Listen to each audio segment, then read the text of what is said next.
और जीविका बचाने में सरकार लगातार जुटी हुई है। और क्या कुछ कहा है सीएम ने, आप खुद सुनिए। 34 लाख वैक्सीन की डोजेज हम लोगों ने प्रदेश में दी है और अकेले बिजनौर जनपद में वैक्सीन की डोज लगभग 43 लाख 28 हजार वैक्सीन की डोजेज उपलब्ध कराई जा चुकी है। यहां पर जो फर्स्ट डोज दी गई है लगभग 97% लोगों को दी गई है और प्रदेश में हम लोग इस लक्ष्य को लगभग 98.5% तक पहुंचा चुके हैं। सेकेंड डोज जिन लोगों ने ली है 64% से अधिक लोगों ने बिजनौर में ले ली है और प्रदेश में लगभग 67% लोगों ने सेकेंड डोज भी ले ली है। 15 से 17 आयु वर्ग के लगभग 53% लोगों को बिजनौर जनपद में वैक्सीन की पहली डोज दी जा चुकी है। प्रदेश में यह लगभग 61% है और प्रिकॉशन डोज जो 60 साल से ऊपर के गंभीर बीमारी से ग्रसित सीनियर सिटीजन्स हैं, उन लोगों के लिए, हेल्थ वर्कर्स के लिए, कोरोना वॉरियर्स के लिए यहां पर 78% लोगों ने प्रिकॉशन डोज ली है। प्रदेश में लगभग 73% लोगों को इस वैक्सीन की डोज उपलब्ध कराई जा चुकी है। थर्ड वेव कैसे निष्प्रभावी हुआ है? वैक्सीनेशन उसका पहला उदाहरण है। वैक्सीनेशन के साथ साथ जो समयबद्ध ढंग से निगरानी समितियों को एक्टिव करके डोर टू डोर स्क्रीनिंग करने और मेडिसिन किट उपलब्ध करवाने की कार्रवाई हुई है, उसका भी परिणाम है।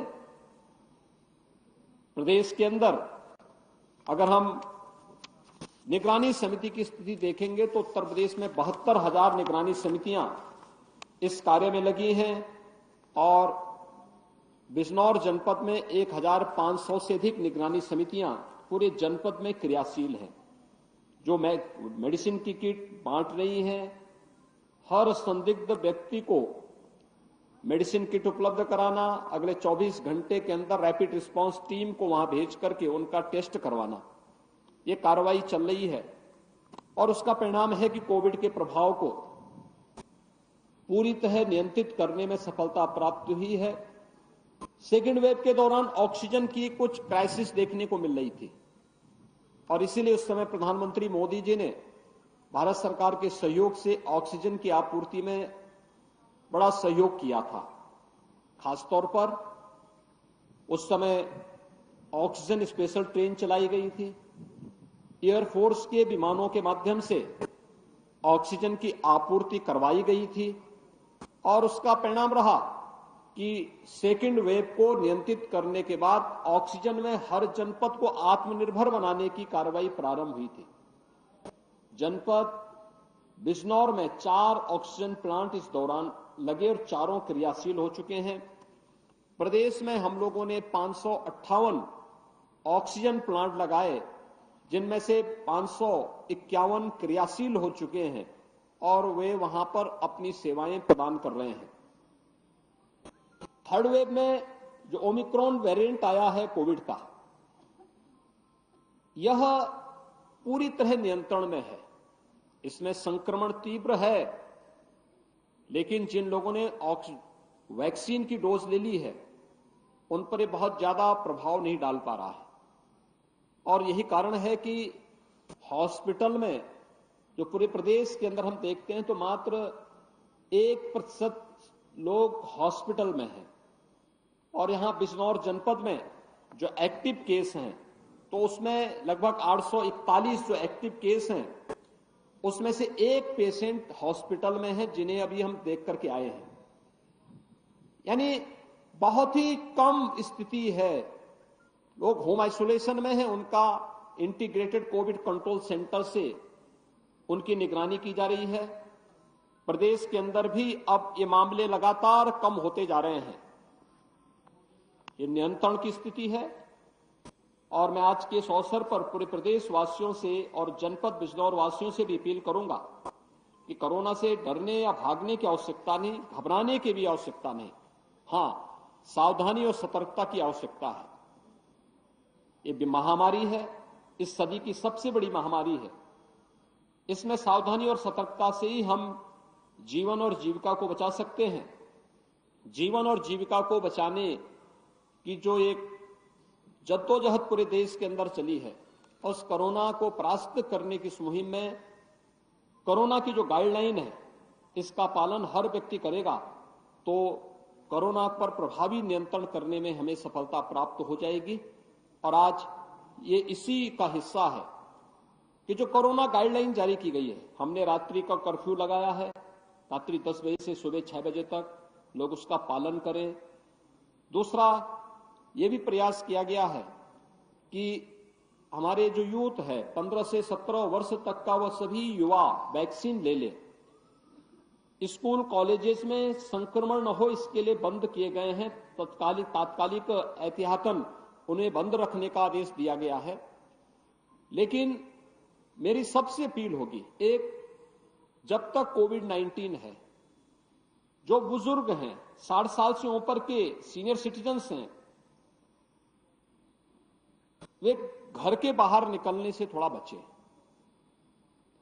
जो बीमार हैं, जो कमजोर इम्यूनिटी के हैं, गर्भवती महिलाएं हैं, बच्चे हैं, वे भीड़ भाड़ वाले स्थानों में जाने से बचें, बाहर निकलने से बचें, सावधानी और सतर्कता रखें। कहीं निकलना आवश्यक हो तो मास्क लगा करके निकलें, बिना मास्क के न निकलें। जिन्होंने अपना वैक्सीन नहीं लिया है वे वैक्सीन ले लें, क्योंकि वैक्सीन फ्री में है, सबके लिए है। यानी 15 वर्ष के ऊपर के हर व्यक्ति को वैक्सीन फ्री में दिया जा रहा है, सभी को दिया जा रहा है, वे अपना वैक्सीन जरूर ले लें। प्रदेश सरकार ने और केंद्र सरकार ने न केवल वैक्सीन की व्यवस्था की है, बल्कि हर गरीब के लिए फ्री में अन्न योजना भी प्रारंभ की है। डबल इंजन की सरकार है, महीने में 2 बार फ्री में राशन की सुविधा हर गरीब को उपलब्ध भी कराया जा रहा है, एक बार केंद्र सरकार की ओर से, एक बार राज्य सरकार की ओर से। और इसलिए मेरा ये अपील होगा सबसे कि वे सावधानी और सतर्कता बरतें, कोविड के नियमों का पालन करें। सामान्य लोग भी बाहर जाते हैं तो मास्क का इस्तेमाल जरूर करें, भीड़ भाड़ में जाने से बचें।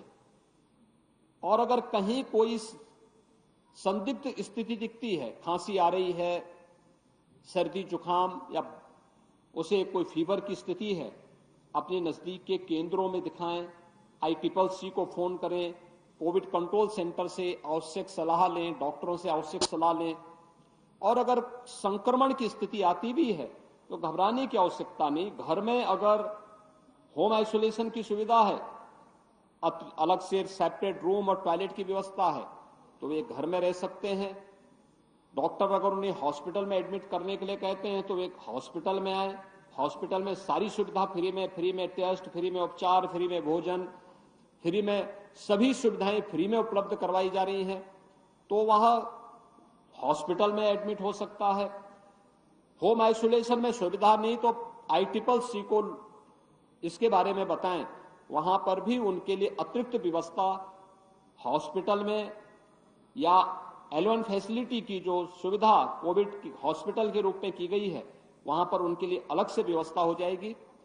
हर व्यक्ति का जीवन बचाना हमारे लिए महत्वपूर्ण है और इसलिए कोविड प्रबंधन के लिए राज्य सरकार, केंद्र सरकार पूरी मजबूती के साथ लड़कर के प्रत्येक व्यक्ति के जीवन को बचाने और जीविका को बचाने का कार्य भी कर रही है। मुझे विश्वास है कि जैसे हमने फर्स्ट वेव और सेकेंड वेव पर प्रभावी नियंत्रण किया है, थर्ड वेव पर भी अगले 10 दिनों के अंदर आप देखेंगे कि एक प्रभावी नियंत्रण करने में हमें सफलता प्राप्त होगी। मैं इसीलिए आज जनपद बिजनौर के इस कोविड हॉस्पिटल का निरीक्षण करने के लिए